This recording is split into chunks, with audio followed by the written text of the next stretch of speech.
Ажыдар оп тартканда. Сорокин менен Зубков кетер замат Волковдун түрү өзгөрүлө баштады. Анткени ал Сорокин ыргыткан түйүнчөктү көрүп калган эле. Бирок кайыктагы экөө большевиктер экен деп айтууга жана түйүнчөктүү буюмдарды дароо карматууга анын жүрөгү дааган жок. Кокус бирдеме десем булар сөзсүз мени өлтүрүшүп жиберишет деген ой менен коркуп, башка айланы таба албай, жаны төрт чарчы. Сорокиндин сөзүнөн улам Михаил Волковдун мүнөзүн аңдууда эле. Жолдош Михаил, Волковдун кыяпаты бузула баштады. Көрдүңүзбү?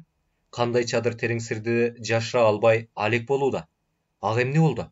Же ал деп Каныбек токтоп калды. Ооба, ал биздин сырды билип калды. Балким бир тобубуз өлүп кетүүбүз да мүмкүн. Ошондуктан Волковго бир чара колдонуу керек.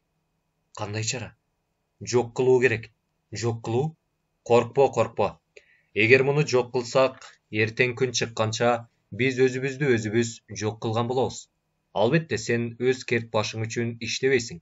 Биз үчүн, бул азап көрүп куурап жүргөн эл үчүн, эл таалай үчүн күрөшкөн тилектештериң үчүн иштейсиң.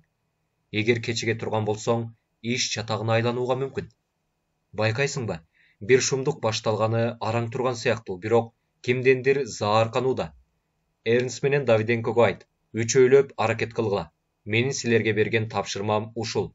Тетиги жээкте жаткан карагайды көтөрүштегенсип туруп, балтанын сырты менен кара кушка нукуп койсоңор, чулп этип сууга түшүп кетет.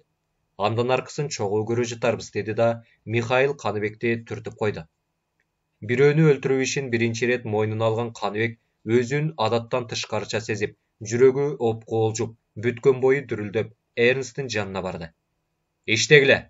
Эмне үчүн иштегениңерден турганыңар көп деп, унтер-офицер күпүлдөп келди да Зубковдон алып калган папиросунан бирди күйгүзүп, атыржыттанган көк түтүндү эки таноосунан буркуратып чыгаруу менен эки бөйрөгүн таянып тура калды. Унтердин сөзүнө эч ким жооп кайтарган жок. Эч нерсе болбогондой тым-тырс иштеп жатышты. Бирок көз ачып жумганча ойду жок шумдук башталды. Унтер-офицер чуркап барып, Волковду эктеп жиберди. Ал качамын деп эки ирет карайлаганга чалынып жыгыла турду. Унтер-офицер жаман сөздөр менен сөгүп, жеткен жерде тээп же муштап олтуруп, Волковду теги токой тараптагы четке кууп чыкты. Бирок Волковдун унтерге көз ымдаганын байкабай калгандыктан иштеп жаткандар үчүн таң калаарлык окуя болду. Жок, Волков бирдеме дедиби? Анан эмне болду?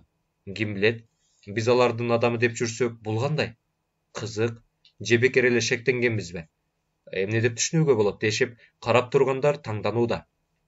Волков элдин четине чыга бергенде аркы токойду көздөй качты. Токто деп унтер-офицер тапанчасын сууруп алып, Волковдун артынан чуркады, бирок Волков токтогон жок. Унтер-офицер тура калып эки атып жиберди. Огу тийбей калганын билдиргенсип, унтер да токойго кирип кетти. Мына тамаша, таң калаарлык, бая күнү сагызганды ыргыт аткан. Дардайган кишиден жазып калды го. Балким ооруп олтурган сагызганды аткан чыгар.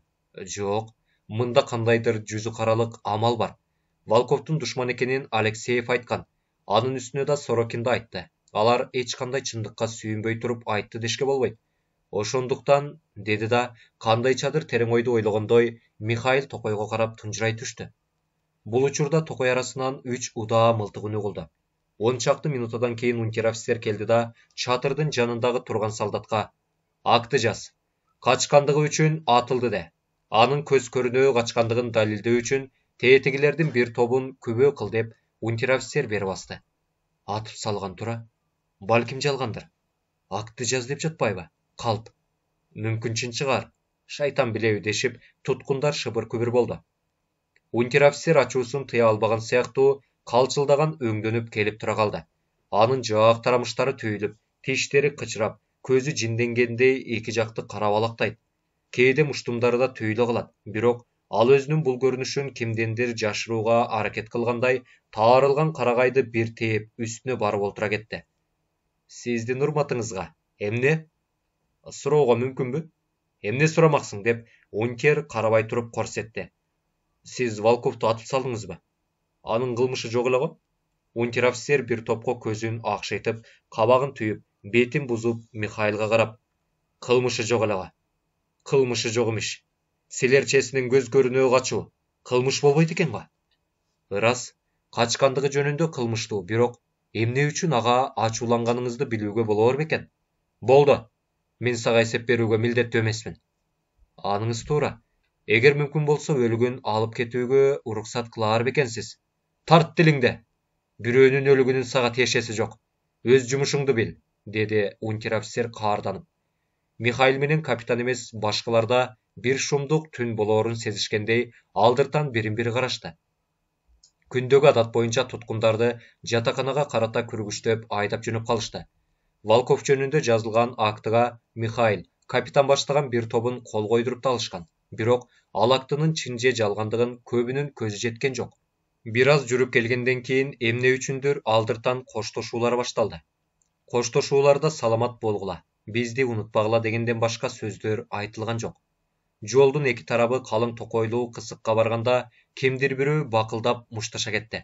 Жардам, жардам кылгыла, мени өлтүрмөк болду деп бирөө бакырып, жолдун сол тарабындагы токойду көздөй качты. Анын артынан кууган адамды токтолоп экөө жүгүрдү.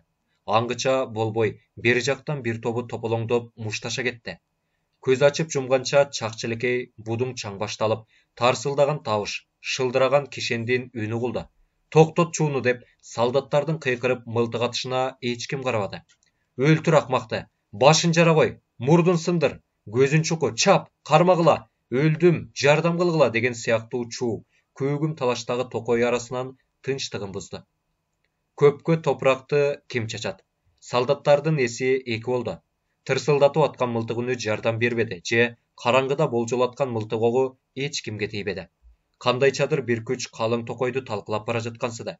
Солдаттар үчүн күтүлбөгөн окуя жарым сааттан көбүрөөккө созулду. Унтер-офицер аябай ачуулуу жана каардуу. Жолдо келе жатканда 3 туткунду кызыл ала кылып уруп да койду.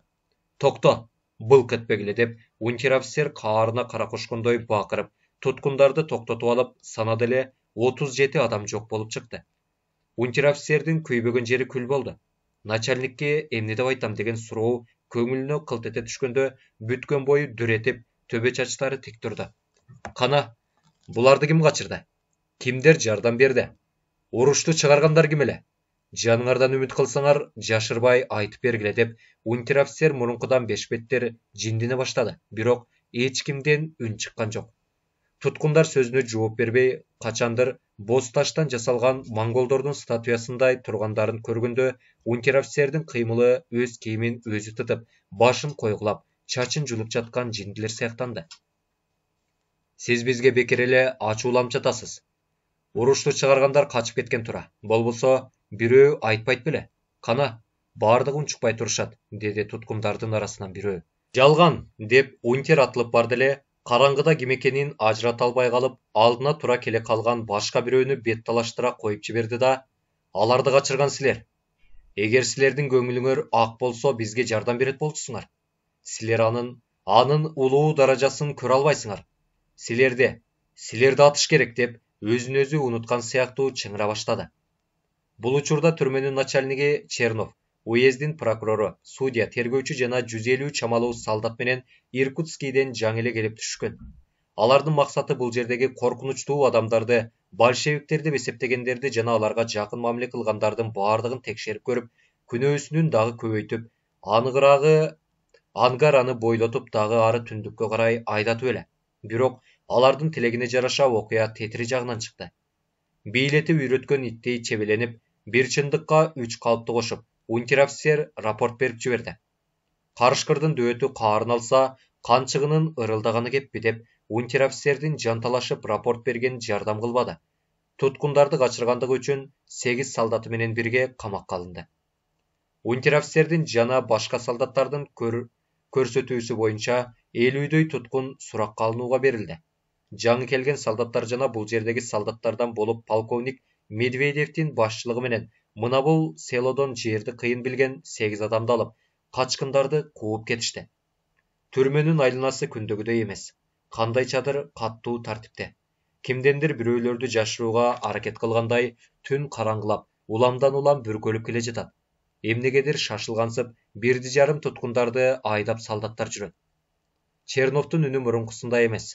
Опур-топур, Кээ бир солдаттар чуркап кетип жатса, кээ бирөөлөрү чуркап кетип жатат. Уездин закон органдарынын адатыбы же качкандардан чочулашканыбы, болбосо күнөөкөр Черновдун кошомат кылганыбы, үйдүн ар жагына 2 солдат кароолчу коюп койгон. Черновдун үйү башка үйлөрдөн обочуроок, 8 бөлмөлүү үстүн көк тунуке менен жаптырган жыгач үй. Уезден келгендерди мейманканасына жайлаштырып, өзүнүн кабинетин сурак үйүнө айландырган. Опыр топыр кишилер же башка мекеменин адамдары көп болбогондуктан Чернов өз үйүнөн кабинет жасап, баардык документтерин ушунда катат. Кабинеттин жасалгасы жакшы, 2 пейзаж, анын аралыгында Николай үчүнчүнүн сүрөтү кадалган. Стол үстүндөгү жасалга абдан сонун, сыя куйгучтары ак графиктен иштелип, анын арыгыраак жагына кол бутуна зоолу салынган адамдын сүрөтү жасалып, төбөлөрүнө тоголок шар көтөртүп, шар үстүнө таштан гүл жасаттырып, түрдүү боектор менен бояткан. Дал ошол гүлдүн алдындагы кичинекей ак болускейге жазылган жазууга караганда, кимдир бирөө тарабынан Черновдун туулган күнүнө карата бул сыя куйгучту сый кылып бергендиги билинип турат. Кабинет ичи кандайчадыр тынчтыкта. Кечирилбей турган күнөөсүнө кимдендир жардам күткөнсүп, Чернов бурчта томсоруп олтурат. Жер жүзүнө уусун чачууга аракет кылган суржулаандан кумсарып, прокурор ары бери басат. Судья тергөөчү экөө бир нерсени шыбырашып жазып жатканда, кызыл ала болгон бирөө бир солдат айдап кирип келди.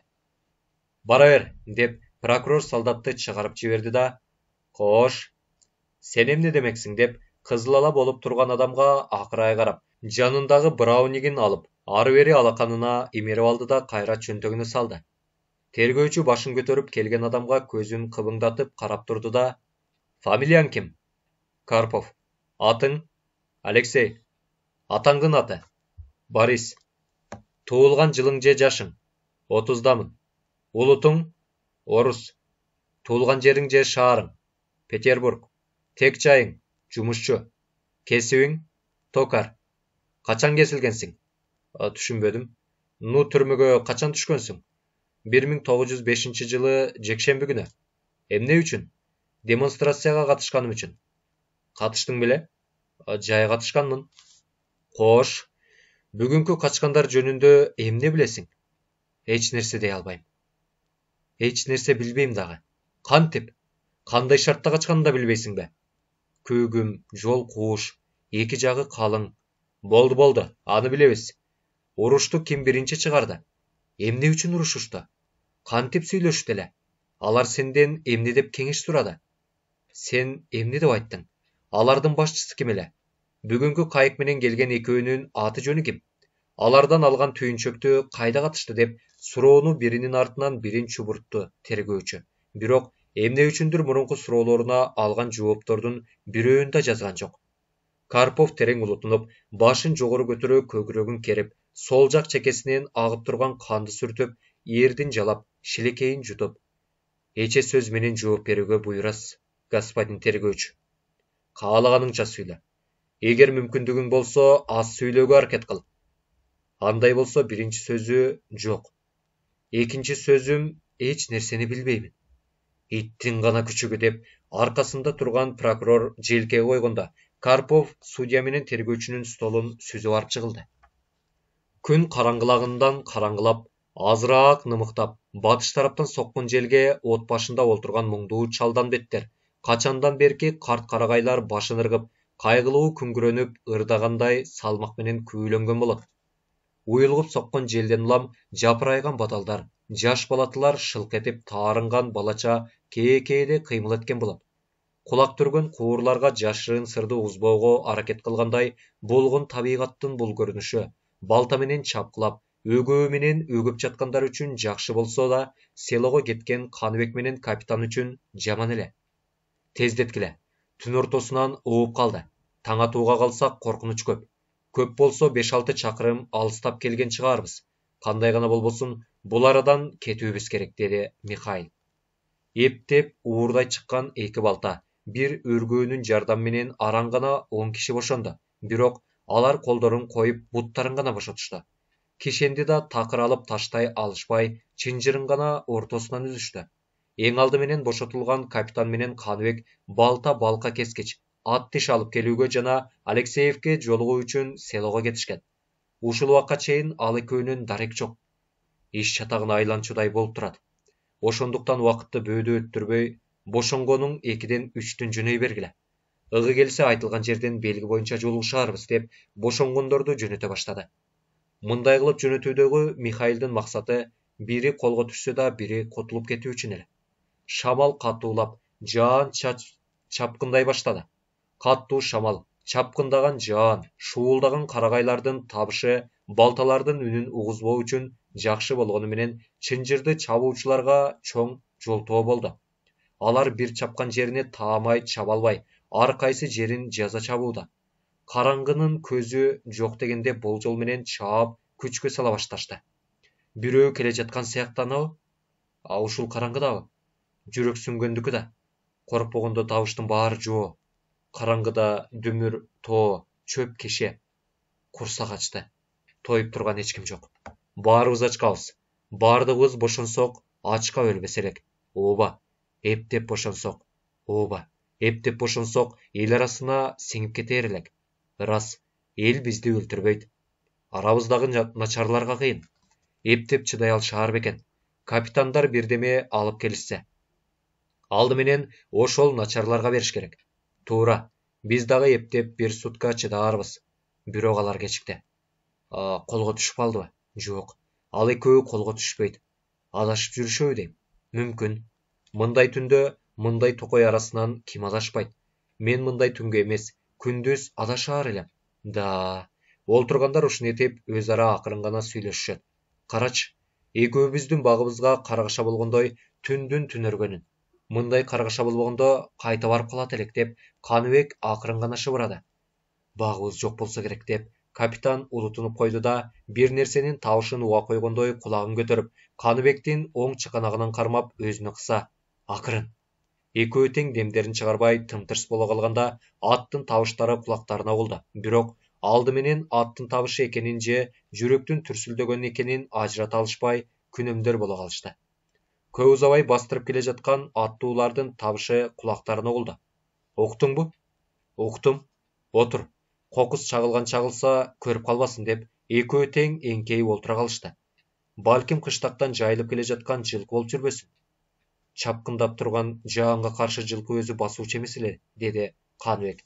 Канчалык текирейип карашса да көздөрүнө эч нерсе көрүнбөдү. Табыш уламдан улам жакындоодо.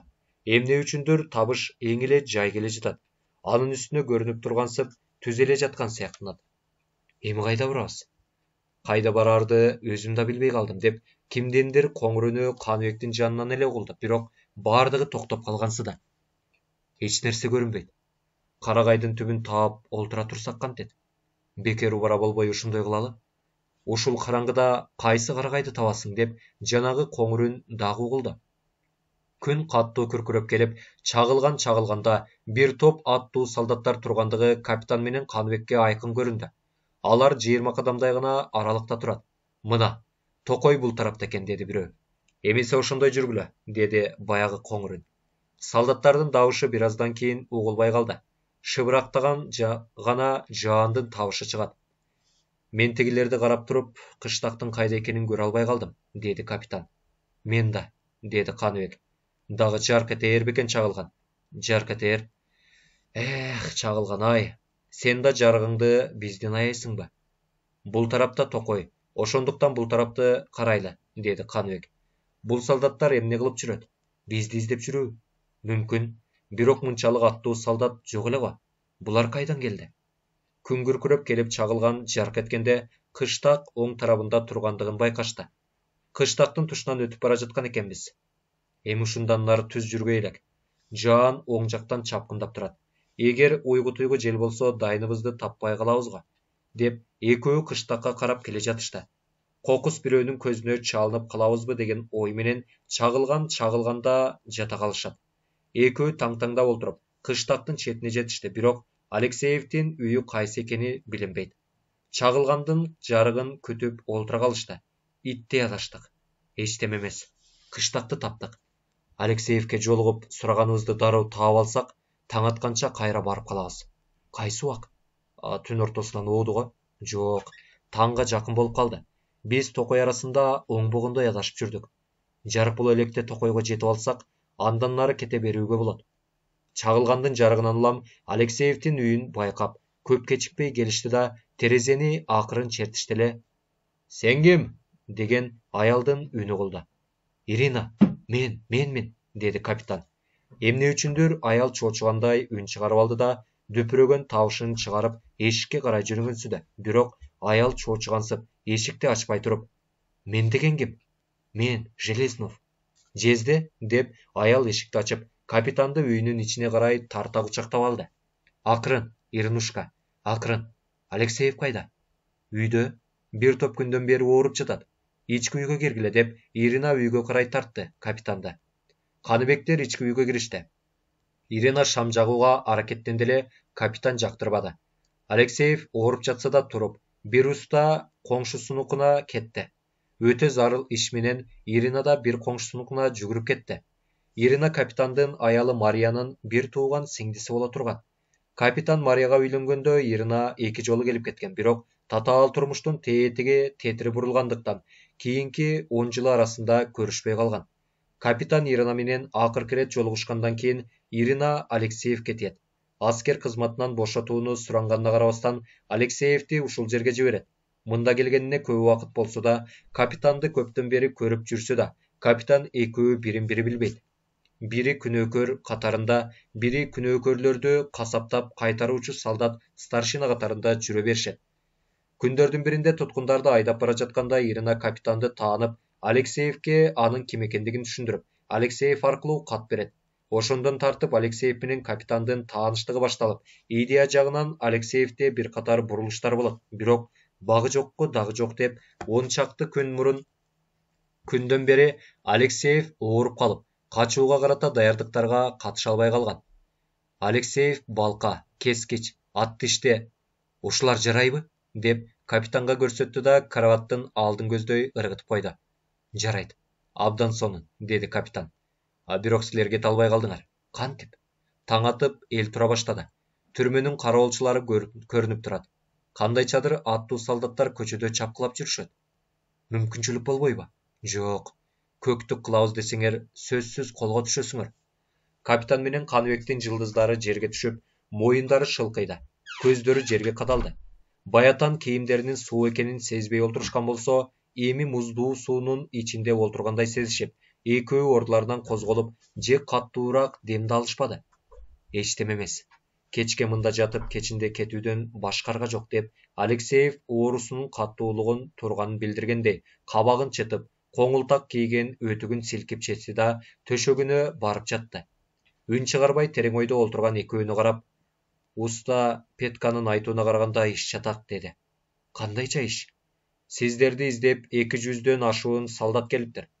Бириңди болбосо бириңди кармоо мүмкүн», деп бир топ сөздү айтууга ыңгайлангандай башын көтөрүп чыканактаганда, жаналы калбай шашып, өңү кубарып Ирина кирип келди да, «Тез жашырынгыла, келе жатат. Кайда?» Мында келди» деп Ирина оозун жайып алгыча сырткы эшикти бирөө какты. Каныбек менен капитан чыга качууга мүмкүнчүлүк болбогондуктан Алексеев жаткан кроваттын алдына качышты.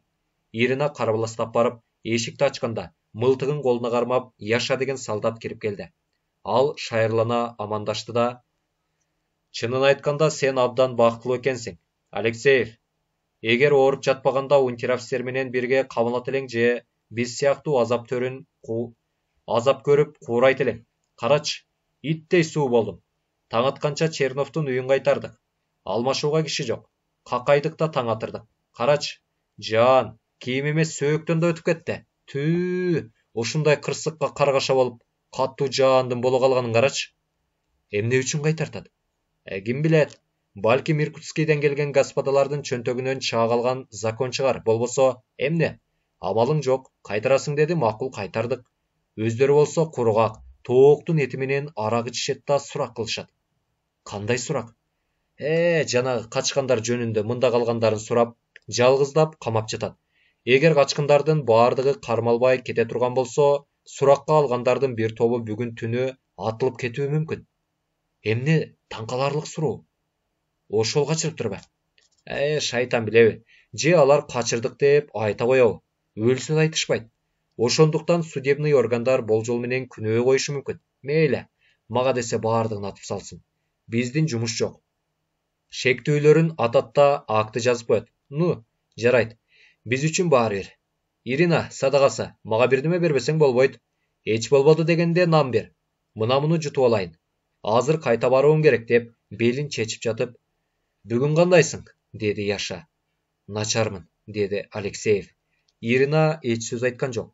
Яшанын алдына чоң кесим нан менен бир стакан сүттү куюп бурула бергенде, "Ирина, сага эмне болгон? Эмне оозуңду тумчулап тетир карап калгансың?" деди Яша. "Сен аны сүйлөтпө. Таң атканча тилим, тамагым деп уктабай чыкты", дей салды Алексеев. Яшадан чочулап, кокус билип койсо алдакандай шумдуктар чыгып кетет деген ой менен ички сырын Яшадан жашыруу амалын таппай, жуолугун оозу мурдуна тумчулай салынып, жумушу жок болсо да сырткы үйдү көздөй качууда эле Ирина. "Суук тийип калган го", деп Яша өнтөлөгөн болду да, чөнтөгүнөн бир бөтөлкө самогонка сууруп чыгып, ары бери чайкап турду да, "Ну, муну ичип алсам түндөгү көргөн кордуктарың унут болоор да калар. Азыр кайта барсаң ичпе. Кокус билинип калса чатак болот", деди Алексеев. "Эчтеме эмес, өздөрү түнү бою ичип чыкты дедим го. Өзү аракка тойгон адам башка бирөөнүн ичин, ичпегенин ажырата албайт", деди да чоң стаканга куюп туруп жутуп жиберди. Нандан бир, эки кардыга сугунгандан кийин Яшанын чечекейи чечип боло баштады. "Ну да, эгер качкандар колго түшүп калса, тамашаны бүгүн түнү көрөсүң. Тим эле бар го, түрмөнүн айланасы кушканага окшойт да калат", деп күпүлдөдү Яша. "Ну", деди да Алексеев Яшанын айтканына каршылык көрсөткөндөй, "Сөзсүз", деп Яша арактын калганын жутуп жиберди да, "Билесиңби? Саясий күнөөкөрлөргө күн жок экен. Себеби алардын баардыгы большевик, революционер же дагы ошолорго окшогондор. Ошондуктан андайларга эч аюу деген болбойт. Анткени алар завод, фабриктеги жумушчулар арасында революция отун жагат. Баса, кечээ мага бир офицер айтты. Согушта биз жеңилген сайын большевиктер күчөп бара жатат. Большевиктердин максаты падышаны кулатып, помещиктерди, байларды жок кылуу экен", деп. Демек, помещик байларды жок кылуу деген сөз элдин баардыгын жакырдыкка айлантып, тентитип жиберүү деген сөз эмеспи? Большевиктердин ой дүйнөгө адам баласын жашатпоого болсо керек. Аны кылып жүргөн Ленин дейт. Ооба, большевиктердин башчысы ошол экен, бирок биздин полициялар Ленинди таппай жүргөн имиш. Чынбы? Чын болбогондочу, өзүң деле ойлоп көрчү. Ушул жерде жүрүп колу бутунун кишенелүү экенине карабай, муну кылып олтурган большевиктер. А бош жүргөндөрү эмне кылбайт? Алар баардыгын кылат. Ошондуктан аларга, деп ыктып койду да, "Большевиктерге аял болууга мүмкүн эмес. Колуна тийсек, большевиктер падыша эмес, экөөбүздү да жок кылат", деп Яша көзүн алак эттире ыктытып койду. Каныбек менен капитандын бою муздагандан муздап бара жатат. Ирина оозгу үйдөн туруп, "Бул батыраак кетсин, башка сөз сураба" дегенсип ишарат кылды эле. Аны Алексеев тетири түшүнө калды да, "Сенин оюңча качкандар кармалабы?" "Бири калбай кармалат", деп Яша колун шилтей ыктытканда, Каныбек менен капитандын бүткөн бойлору дүрүлдөдү. Оозгу үйдө олтурган Иринанын жүрөгү оозуна тыгылгандай деми кыстыкты. "Да, бардыгы кармалууга да мүмкүн", деп Алексеев терең улутунуп койду. "Кармалаат, бардыгынын колу буту бош эмес. Түндө эч кайда деле кете алган жок. Менин оюмча жакын эле жерде болуу керек. Дагы билесиңби? Көзүн таңып койсо, бул жерден жаңылбай турган 8 адам менен бирге 200дөн ашуун солдат кетти. Анан ал качкандар кайда кутулат? Биздикилер токойдун арасын эмес, жердин арасында тинтип чыгышат", деп Яша кубангандай күлүмсүрөп ордунан турду да Алексеевке азыраак карап туруп, "Ну, кошуңуз". Кызып калгандыктанбы, шапкесин кийбей туруп, честь берип чыгып кетти. Ирина элеңдеп келип тура калды да, "Жан кулактын учунда, жүрөк кокус чыгып кетүүчүдөй болот", деп кайра чуркап чыгып келди да, "Жезде, жолдошуң менен үйдүн чатырына бар. Тамакты ошол жерге алып барып берем. Кана, ылдамыраак, кокус бирөө кирип келип жүрбөсүн", деп чебеленди. Капитан кроваттын алдынан чыгып келе жатып, "Мына тамаша, ушинтип жашынмак ойносок, балалык чагың эсиңе түшөт", деп Иринага күлүмсүрөдү. "Койчу Жезде, ушул тамашабы? Адамдын өмүрү менен ойноо тамаша эмес, деп жаратпагандай Ирина терс карай берди. Эчтеме эмес, Иринушкина. Бул эчтеме эмес деп капитан Иринаны кучактап, салмактуулук, улуулук мүнөз менен эркелетип койду. Албетте бул эчтеме эмес. Эми кутула билиш керек деп Каныбек да күлүмсүрөдү. Бирок ал күлүмсүрөгөнү менен жүрөгүндө коркунуч көп эле. Капитан менен Каныбекке үйдүн чатырчасынан майда жыртыктарынан туш тараптар көрүнүп тургандыгын билип, кес-кес эки жакты карай коюшат. Көптөн бери кубаттуу тамакка тойбой жүргөндүктөнбү же ачка болгондуктанбы, болбосо чарчагандыктанбы бир карапа сүт ичип, нан жеп, каймак менен жегенден кийин Каныбектин көзү илинип кетти. Капитан чоочугандай апчып тартып алды да, "Карагын, бизди шайтан алыптыр", деди. Өмүрүндө кайгырбаган капитандын өңү бузулуп, көзүнө жаш кылгырды. Каныбек унчукпай гана көздүн жашын төгүп турду. Айлап эмес, жылдап сырдаш болгон. Бир тилек менен бирге качкан жолдошторун аттын өмөгүнө салып, көп солдат айдап келе жатат. Жолдоштордун кийимдери суу. Ачкалыктан жана чарчагандыктан кээси оору болгондуктан жыгылып туруп араң келе жатышат. Кээ бирөөнүн бети кызыл ала, өңдөрү купку, бел курчоодон төмөн баткак. Бирок баардыгы тең баштарын жогору көтөрүп, ырайымсыз ажал менен арбашкандай алга карай тигилип карашат. Өңдөрүндө кайгырып ыйлоо же кыбануу белгилери жок. Жеке гана башын коргобогон же өлөмүн деп ойлобогон, өз убалын бирөөгө артпаган, өлүмдөн кайра кайтпаган, баштарын төмөн салып ийбеген, болоттой сугатка канган, эл милдетин мойнуна алган баатырлар сыяктуу бара жатышты. Алардын арасында жалакайлануу, аттын өмгөгү менен койдурган же камчы менен чапкан солдаттарга каяша сөз айтуу, алайып кароо жок. Киши көзү менен көрбөгөндү көрүп турган барчын өңдүү көкүрөктөрүн керип, ийиктерин жогору көтөрүп, көздөрүн ирмебей алдагайда карашат. "Эмне ыйладың? Өзүңчү", деди Каныбек. Капитан кайраттанып, эч нерсеге моюшпай бара жаткан бир боорлоруна ыраазы болгондой көпкө ээрчей карап турду да, "Жашагыла. Жашагыла менин азаматтарым", деди. Мына бул селонун түндүк тарабында турган калың токой батышка карай созулуп барып, 3 чакырымдай ачыкка айланып, анан кайта токой башталып кетет. Ал токойдон ары барганда көпүрөсүз чоң суу, чыгыш тарабы болсо өткөөлүү татаал майда калың чер. Качкандар үчүн ыңгайлуу болгондуктан алар батышка карай бет алышкан. Араларында жердин уусун билгени жок эле. Жердин уусун билген куулар солдаттарды баштагандыктан, солдаттар эл жатаардан мурда мерчемдүү жерлерди бекитип, токойлорду бүт курчап алышкан. Анын үстүнө жол билбеген качкындар үчүн караңгыда калың токой арасынан жүрүү айтып бүтүрүлгүс машакат болгондуктан, бул токой арасынан эч ким кутулуп кете албады. Качкындарды санаганда жок болуп чыккан 8 чыгыш тарапка бөлүнүп качкан. Аларды кармады. Бирок экөөнү качты деп атып салып, 6 гана айдап келди. Күздүн күнкү көк жылкынын аягынан удургуп чыккан чаңдай, сур булуттар ары бери көчүп, кандайчадыр жайдан тынчтык издегенсип, алдагайда кетип жатты. Калдайган калың токой үстүнөн күн жарк этип, бирде көрүнсө, бирде булутка жашынат. Күн чыга ызы чуу салып, бири-бирине чылбыр тагып, же биринин этегин бири кармап, кезекме-кезек ат болушуп, Черновду туурап, Фаентого түшүшкөнсүп, ойноочу балдар, жердин баткактыгынан жийиркенгенсип, ар кайсы үйдүн эшиктеринен, терезелеринен баштарын чыгарып, сабыры сустурушат. Эмне үчүндүр көчөдө жүргөн эл көп эмес. Көбүнчө уйлардын айдап бара жатканга кошуп келе жаткан, музоолорун аркандап жүргөн аялдар, кандайдыр окуяга түшүнбөгөндөй, биринен бири тактап сурагансышып, түрмө тарапты жаңсоо менен кулактарын түрүп сүйлөшүшөт. Бир шумдуктуу окуя болгонун ооздорун ачышат. Алексеевке дараалуу шылтоосу менен фельдшердикине барган Ирина келип, экөөнүн башка 3 киши дешет. Калгандарынын баардыгы кармалыптыр. Фельдшердин айтууна караганда, качкандардын баардыгы бүгүн түнү атат окшойт, деди да үйүнө кетти. Капитан менен Каныбек көпкө мелтиреп олтурушту. Капитан Каныбекти далыга таптап, баланча колтугуна карата кысып, көзүн оттой жандырып, түрмө тарапты карады. Полковник Медведев отургандарга мактангандай, таноолорун барбайтып, ышка байланган сары жүндөй муруттарын эки жакка кайта-кайта сылап, стакандагы аракты жутуп жиберип, майлуу жаркоптон аптыга бир сугунуп, папирос тартууга аракет кылгандай чөнтөгүн сыйпалап баштаганда, тергөөчү папиросун суна койду. Айтор бардығының көңілдері ашық, күлкілері шат, қабақтары жарық, айтуға ақыл сөйлеуге сөз таба албай ақылақташады. Медведев сұрауларға алдығанша жооп берген.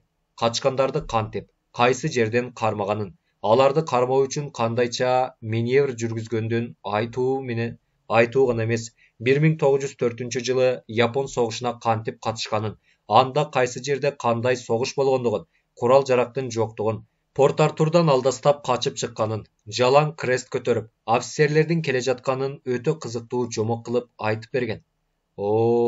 Анда жаш эмес элем. Азыр эмне? Карып калганда көрүп олтурасыңар. Бирок карыганга жараша согуш өнөрүн мыкты билем. Ырас, согуш өнөрүн мыкты билсең, сенден эч ким качып кутула албайт. Кай бирөөлөр Суворовду, Кутузовду, Александр Невскийди жана башкаларын макташат. Алар өз доорунда мыкты өңдөнүп, эр көрүнгөн чыгар, бирок алар согуш өнөрүн биздей билбегендиги талашсыз. Алар жүргүзгөн согуш менен биз жүргүзүп жүргөн согушту салыштырууга болбойт. Алар эмне? Замбиректи өгүзгө сүйрөтүп жүрүп урушкан. А бизчи? Биздин пахатто жүрүшүбүз алар менен салыштырууга болбойт.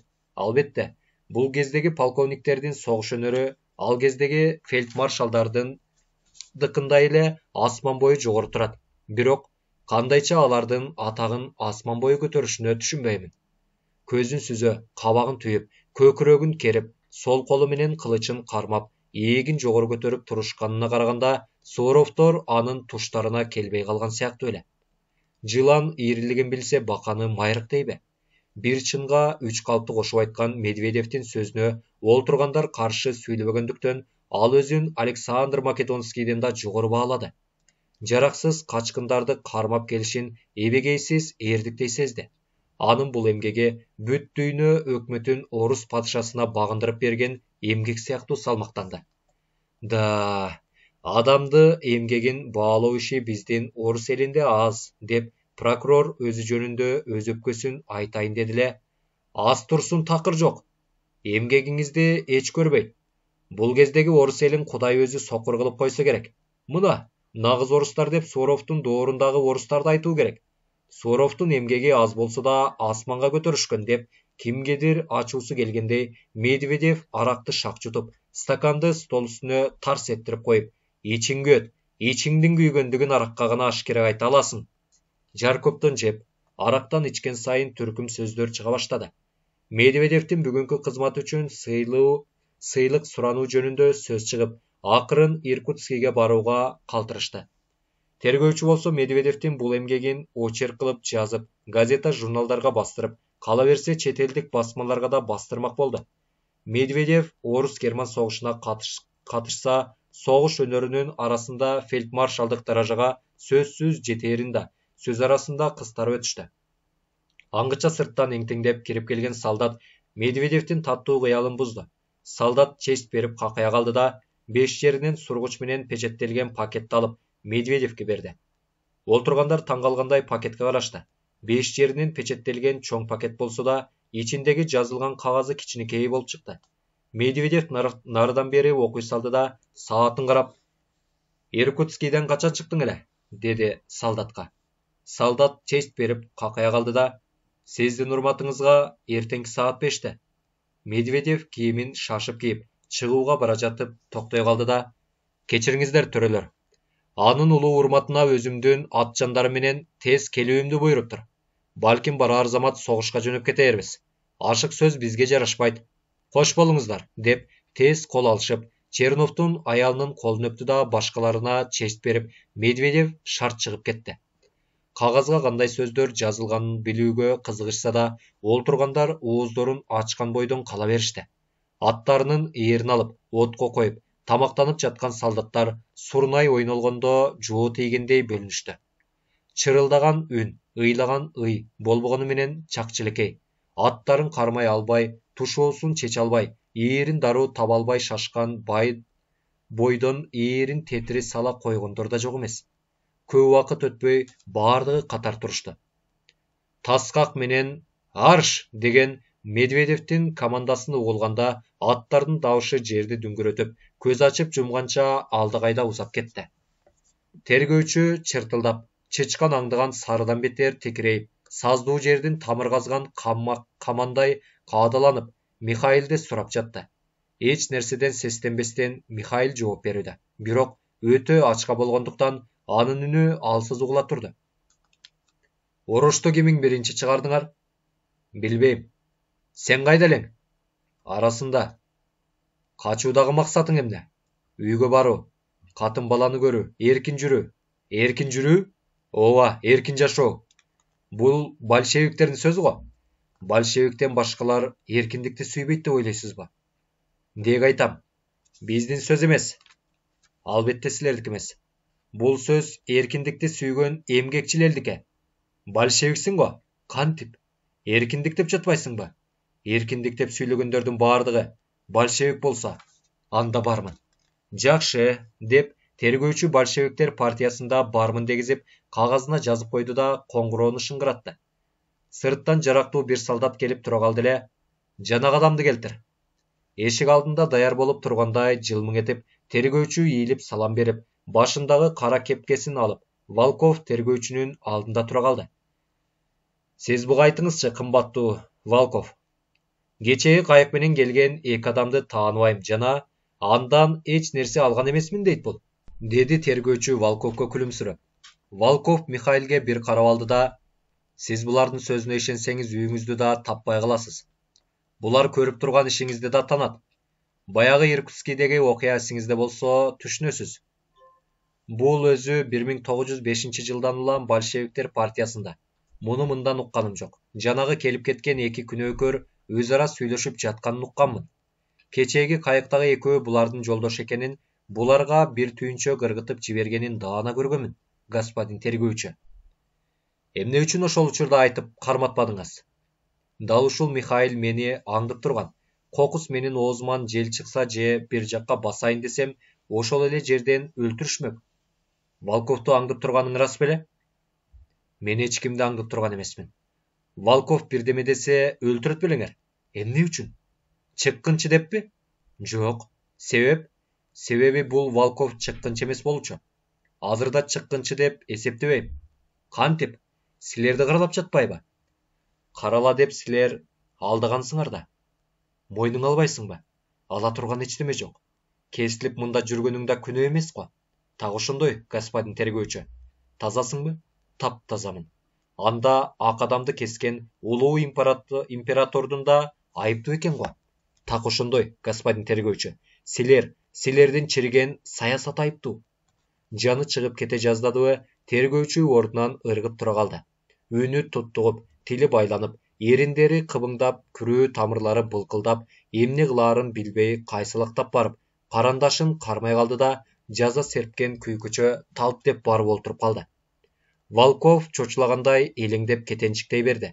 Михаил болсо кебелип, көзүн ирмебей, барчын бүркүтчү тергөөчүдөн көзүн айырбай турду. Алгыла, деп ачуу үнүн чыгарды тергөөчү. Эшиктен кирип келген солдат Михаилди желкеге түртүп айдап чыгып кетти. Тергөөнү кежең болгон койдой бир топко диртилдеп, аркайсыны бир кармап олтуруп, жазып жаткан кагазынын аягына түзеле катуу керек. Башка сөз болбойт деп суд өкүмүн жазгандай жазды да, эшик алдында турган солдатка карап, бар, суракка айдап келгендерди кайта айдап камап сал деп сертеңетип ордунан тура калды да, чуркаган бойдон аркы үйдө олтургандардын үстүнө кирип кетти. Прокурор, судья, тергөөчү, Чернов төртөө көпкө кеңешишти. Россия падышачылыгынын аскерлери согушта жеңилген сайын, тылдагы аскерлерди согушка жөнөтүү жана жаңыдан солдат алуу иши күчөгөн. Абышка кемпирлер, өзгөчө үйүндө солдатка кетүүчүлөрү барлар, кара желекти карагылары келбей жек көрүшөт. Кандай кырсык экенин селодогу караңгы эл кайдан билсин? Айтоор, эки күндүн биринде бирөө атка минип кара желекти алып, көчөмө-көчө чапкылап келет да, ал желекти желбиреткен болуп, кеңсарлардын алдына илип коюшат. Солдатка алынуучулар жөнүндө жана согуш жөнүндө бирдеме билүүгө баргандар ачык эле нерсени түшүнө алышпай, закон ушундай. Анын улуу урматынан келген буйрук. Согушуп жатат деген жооптон башка эч нерсе түшүнүшө албай кайта жөнөшөт. Калдайган эл карбаластап, түркүм арыз муңдарын айтат. Бирок арыз муңду угуп, ужетиге чыккан эч ким жок. Село караңгынын тынчтыгын кучагында. Асман ачык, Саян Алтай тоолору тараптан соккон салкын жел эмнегедир шашкандай батыш түндүккө карай аңкып кетип жатат. Сүзүлүп караңгансып, жылдыздар кичинекейден гана жаркыраган болот. Мени карасаң адашпайсың дегенсип, түндүктө алтын казык жылдыз турат. Алыс эмес короодон мезгилсиз кыйкырган короздун үнү чыгат. Башын жулуп ташта. Бул шайтан жакшылыкка кыйкырып жаткан жок. Бул жаман иш. Ошон үчүн согуш болуп жатат дешкен чал кемпирлердин ары капалуу, ары чочунку болгон сөздөрү угулат. Черновдун эшигинин алдында жарактуу бир солдат турат, бирок турмушуна караганда кароолго турган солдат экени же бир жумуш менен келип турганын ажыратуу кыйын. Үйдүн артында бир гана солдат турат. Ал мылтыгын ийине салып, кароолго туруп жаткандай аркы терки көңүлсүз басат. Каныбек менен капитандын жүрөктөрү алып учууда. Боорлору менен жылып, солдатка жакындаган сайын экөөнүн көз алдына эчен түркүм коркунучтуу окуялар элестөөдө. Солдат батыш тараптагы чыгышка карай басып келип, кайра бурула бергенде, Каныбек аркасынан ыргып келип, солдаттын оозун баса калганда, кара кулак шерче коомдонуп турган капитан солдатка кантип секирип жеткенин сезбей да калды. Бул ким болду экен? Менин отделениемдеги солдаттар болсо эбин табаар элем. Эмне кылсам? Жанына жакындатпай чатаксалар бекен деген ой менен эшик алдында турган солдатка карай Алексеев басып келе жатты. Бирок ал жөн гана басып келе жаткансыбай өтө зарыл тапшырма менен Черновго келе жаткан сыяктанды. Эшик алдында турган солдат ыйбаа кылгандай чыптыя калды. Кароолчулдардын адатынча "Токто, кайда барасың? Уруксат жок" деген сыяктуу сөздөрдү айткан жок. Кантээр экен деген ой менен Алексеев өтө берейин деди эле, солдат честь бере коюп: "Сиз кимсиз? Азыр кирүүгө уруксат жок экен. Мен да жумуш менен келдим эле. Убагында өзүм чакырттым" деп кийирбей койду. "Күтүп турганыма 1 саатча болду" деп эмнегедир нааразычылык арызын билдиргендей солдаттын үнү бошоңку чыкты. "Мен Алексеев, сен Мишасыңбы?" "Ооба, жакшысызбы? Ордуңуздан жакшы болдуңузбу?" "Айыгуу кайда? Төшөктө жатсам чакыртып жибериптир" деп үйдүн эки тарабын карады эле Каныбек менен капитан зарыгып калган сыяктуу сезилди. "Эч түшүнбөйм. 2 ай ооруп айыкканымды билесиз. Ал жок. Абдан айыга элекмин. Ушу алма карабай бүгүн согушка жөнөтүп жибере жаздап токтотушту. 3 суткадан бери кароолдомун. Бүгүн кароолдон бошотуңуз деп сурайын дедим эле." "Арызыңызды угабы?" "Укпайт го. Укпаса да айтайын дедим." "Укпайт. Чыдабай жаткан мени айдап келди. Сени аябы. Бирдеме десең жазалап азабыңды берет." "Анысы бар. Булар эмне жөнүндө сүйлөшүп жатканын уктуңбу?" "Качкандарды аткан жатышат окшойт." Кантип? Аларга кыйынбы? Закон колдорунда, божусун кайда тартса закону ошол жакка кете берет. Аның туура тууган" деп токтоло калды да: "Сен ооруп жатканда Ирина экөөбүз барганды билесиңби?" "Билемин" деди да Миша мукактангандай болду. "Ошондогу менин сөздөрүм эсиңдеби?" "Эсимде. Бирок" деп жооптон жалтайгандай төмөн карап, буттарын солбуп койду. "Эсиңде болсо болду. Сен азыр биздикине бар. Мен азыр барам. Экөөбүз акылдашабыз. Тиханов кароолго турасың деген. Жообун өзүм берем. Бар" деп Алексеев ишендире айтканда Миша жөнөп кетти. Албетте, өзүнүн старшинасы буйруп турса, жөнөкөй солдаттын тил албаска эрки канча. Алексеев баятан бери үйдүн ичи тарапка кулак салууда эле. Үйдөгүлөр кээде бир нерсени тамашалашкандай үндөрүн чыгарса, кээде бир нерсеге кубангандай каткырып да калышат. Айтор эмне болсо да көңүлдөгүдөй. Капитан менен Каныбек келгенде: "Мен таптакыр олтурган үйгө кирейин. Силер акырын кирип эки тарапты бөлмөлөрдү байкагыла." "Жарайт. Өтө сактык. Өтө шамдагайлык." Эч кандай уруксат сурабастан же эскертпестен кирип келген Алексеевди көргөндө Чернов көзүн алайтып ордунан тура калды. "Бул кандай тартипсиз? Кандай жумуш менен келген экен?" деген сишеп Мостуё Алексеевден Черновго карашты. Жакшы сөзгө ушундай жамандар тоскоолдук кылат дегенсип, Черновдун аялы мурдун чүйүргөн болуп терс карай берди. Адат боюнча өзүнүн жогору даражалуулугуна какая калып честь берип, төө куйрук кучактаган жапылак үкүдөй дагдырылып туруп, рапортту чубуртуунун ордуна Алексеев ыкшып жөтүлө чөнтөгүнө колун салды. Тек Черновдун 7 атасынан бери жиндерин чогула калгандай, муштумун түйө адымдады эле, бирок муштап эмес, бир ооз сөз айтууга үлгүрбөдү. "Үнүңөрдү чыгарбагыла. Эч кимиң ордуңардан козголбо, дешип, капитан менен Алексеев тапанчаларын Каныбек мылтыгын сунду. Мына, деп Черновдун аялы жыгыла кетти. Башкалары олтурган калыбында. Чернов турган бойдон колдорун көтөрүп, көздөрүн алайта, ооздорун ачып калышты. Кимде ким үнүн чыгарса же ордунан козголсо, азыр өлөт, деди капитан. Каныбек, жандарын карап чык. Жарактарын ал, деди Алексеев. Капитан тапанчаларын алайын дегенде, прокурор тапанчасын алууга эптенди эле, бирок капитан тапанчасын эптей тегиле калышы прокурорго эрк бербеди. Караңыз, караңыз. Менде эч кандай жарак жок деп тергөөчү бүжүрөп калтырай баштады. Былк этпе. Барбы жокпу мен билем деп Каныбек карады эле, шымынын артындагы чөнтөгүнөн кичинекей гана Браунинг чыкты. Каныбектин ачуусу келди. Бул эмне? Деп Браунингдин оозу жагы менен тергөөчүнү чекеген укуп калганда, ал тамга барып бир тийип туруп калды. Окторунду ал. Булардын өз окторун өзүнө жумшоо керек, деди капитан. Каныбек нардан бери үчөөнүн жанынан 3 Браунинг, Черновдун жанынан Наганын жана окторун алды. Черновдон башкаларынын колдорун артына байлап, ооздорун таңышты. Жөжө аңдыган кулал деп стол теги бурчунда калтырап олтурган Волковду капитан чыкыйга тепти эле, томулонуп барган бойдон дымы чыкпай жатып калды. Мына бул назик сулууну кара. Биздин катындарыбыздын жаны кандай бекем экен деп жаман ботинкенин ит жаккы капталы менен кара кабыргага талаштыра такыр колтукка тээп, "Тур!" деди капитан. Черновдун аялы бүргөдөй ыргып, жинди болгон улактай чакчаңдап тура калды. "Каныбек, келиштиби? Сыртты кара", деди капитан. "Ну, господин начальник, теге калам менен кагазды алып дароо жазыңыз", деди Алексеев. Чернов кайсылап барып кагаз менен каламды алды.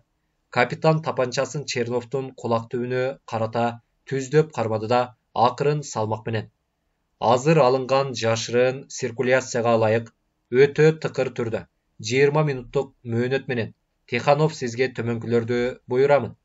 Биринчи, кароолдогу солдаттардын баардыгын алыңыз.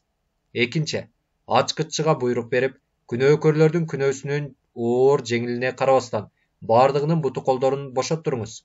Үчүнчү, кол алдыңыздагы солдаттардын баардыгын бир бөлмөгө жыйнап, ушул циркулярды окуп бериңиз. Төртүнчү, түрмөдөгүлөрдүн күнөөсү кечирилгендигин, бирок үйлөрүнө бошоп кетпестен согушка барып окоп казыша тургандыгын түшүндүрүп, баарына бирден нан бериңиз. Бешинчи, баардык нааразычылыктарыңызды айтылган иштерди орундаткандан кийин гана келип айтууга акылуусуз. Алтынчы, 20 минуттадан кийин келип рапорт бериңиз.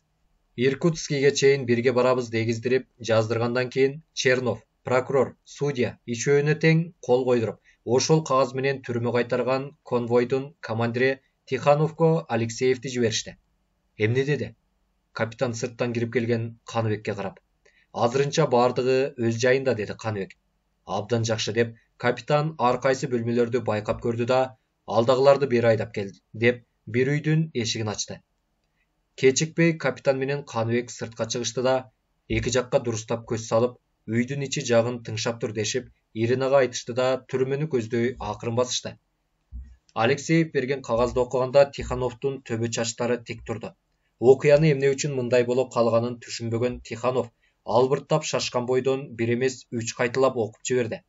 Бир нерсеге ишенбегендей көзүн кыбыңдатып, Алексеевке карап турду да, "Сиз азыр анын үстүнөн келдиңизби?" "Так ошондой."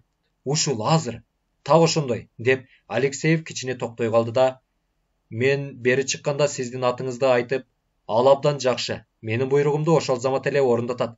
Аны жибербей калтыруу керек", деп начальник талашып, "Сизди жактап жатканын уктум. Байкашыма караганда сизди согушка жибербейм деп жатса керек. Чындыгында начальник талашкан иш талашкандай болот да калат. Бүгүн эле жөнөтпөдүбү? Дагы жөнөткөнү жатышыптырбы?" деп Тихановдун көзү алая түштү. "Дагы 10 киши. О, де, уездик приставдын өзү келип олтурат. Эгер андай жакшы адам болсо, аны калтыруу керек", деп пристав да начальниктин сөзүн жактады. "Пристав өзү да келген десеңчи?" "Пристав өзү келгендиктен ушундай болуп жатат да. Жөн эле шумдук болуп жатса керек. Кагаздарынын баардыгы жашырын окшойт. Ошондуктан ушундай учурда сиздин иш аткарышыңыз таң калаарлыктай болоорун тилейм", деп аюуну жолборс мактагандай көтөрө чалып салды Алексеев. Чынында Тиханов өзү кызык неме боло турган. Маңдайы тар, көзү кичине, кирпиги узун, мурду чукчуйган жапалдаш бойлуу, ичке неме. Анын бир нерсеге ачууланышы да бат, ачуусунун тарашы да бат. Өзүнүн даражасы чоңдордон бир буйрук ала турган болсо, өз кол алдындагылардын жанын сууруп ала жаздайт. Ошол тапшырылган иш орундалганга чый мыйы чыгып тынч албай турган. Согушка дагы 10 кишидечи, деп кандайчадыр чочулаган үнүн чыгарды Тиханов. Талашсыз. Степанов! Мен мында. Эмне дароо унчукпайсың? Иниңдин жомогун угуп олтурдуң беле, деп келген старшинаны жекирип алды да, дароо барып кароолчуларды ал. Кантип? Ордуна. Унчукпа. Буйрукту аткарууну бил, деп акырая карап турду да, дароо барып кароолчулардын баардыгын алып, жана башка солдаттар менен бирге 2 минутада менин алдымдан алып кел. Жарайт, деп солдат буту үзүлгөндөй жүгүргөн бойдон кетти. Ватапов, мен мында. Ачкыччыга айт, 15 минуттан ичинде камоодогулардын баардыгын колу бутун бошотсун. Үлгүрө алабы? Унчукпа. Эмне? Мурунга бирди жеп, анын үстүнө гуп-вакка отургун келеби? Жарайт, бошотобуз. Ошондой да. 15 минута, унутпа. Жарайт, деп үрпөйө түшкөн солдат аңды дөңдү карабай түйүлүп кетти. Мен мында. Дароо кладовканы ач. Канчанан бар? 250. Кантип? Кайдан мынча көп нан? Иркутскийден келген атчандарды мында жатат деп ойлоп, нан көп жасалган. Абдан сон, нандардан өзүңө калтыр, калгандарын анан мен бер дегендерге бересиң. Жарайт, деп Лопатин да чуркап кетти. Сен дароо барып, теги бошонгондорду ондон бөлүп, ичинен 10 башы көрсөтүп, беркилерди тартип менен алып жүрүү үчүн жана качырбоо үчүн 10 башчылардан расписка ал. Анан аларга эскерт. Эгер тартипти бузса, бошодук деп моюндарын көтөрсө, моюнун сындырып, мурдун талкаларымды эскерткин. Өзүң да байка. Ооруп айгарың менен мен айыктым. Мен мага келип рапорт бербейсиң деп начальникке барып буйругун алып келе койсуң.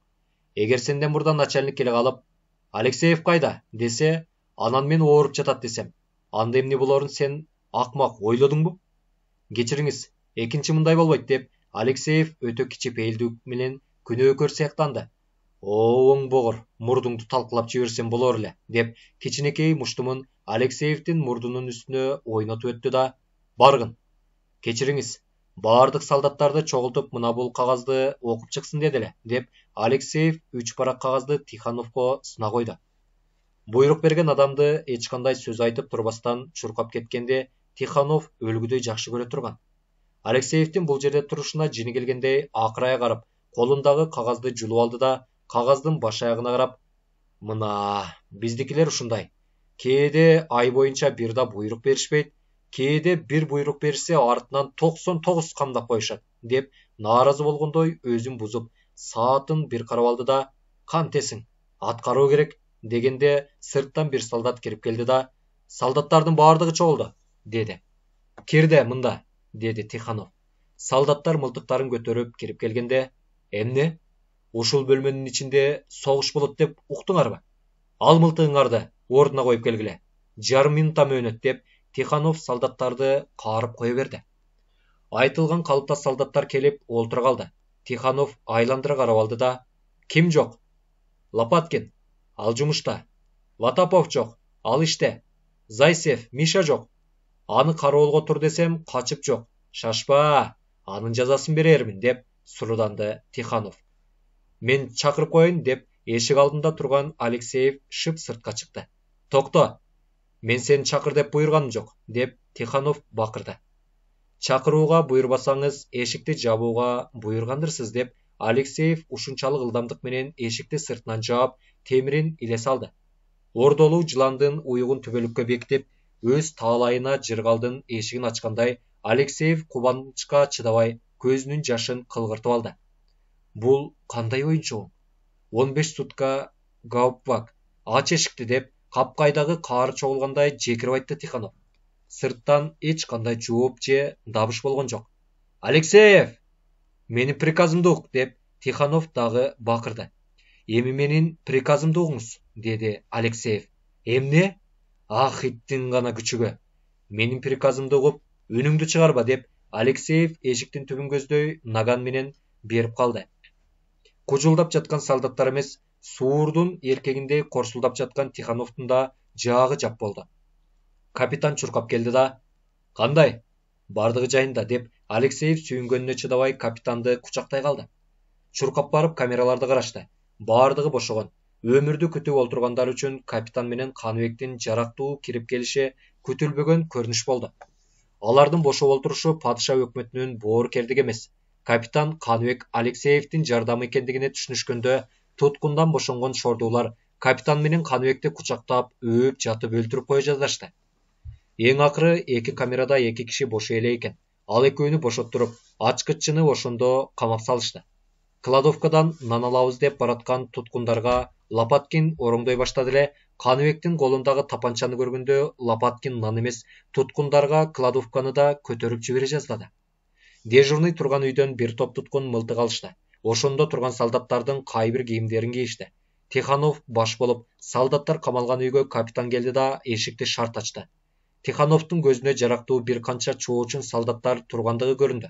«Кана, господин Тиханов, ал жайыңыз кандай?» деп капитан күлүмсүрөп карап калды. Кум сарып бараткандыгынан өң кеткен. Тиханов тик карай албай, калтырап төмөн карады. Мурун ыза көргөн туткундардын кай бири ушул эле жерде Тихановту өлтүргүлөрү келишти, бирок капитан менен Михаил эрк беришпеди. «Менин отделением бери чык», деди Алексеев. Бирок анын отделениесинен 4 гана солдат чыкты. Калгандарын бүгүн күндүз согушка жөнөтүп жиберишкендигин билди. Бардык болгон 8 атка 4 бричканы кошушту.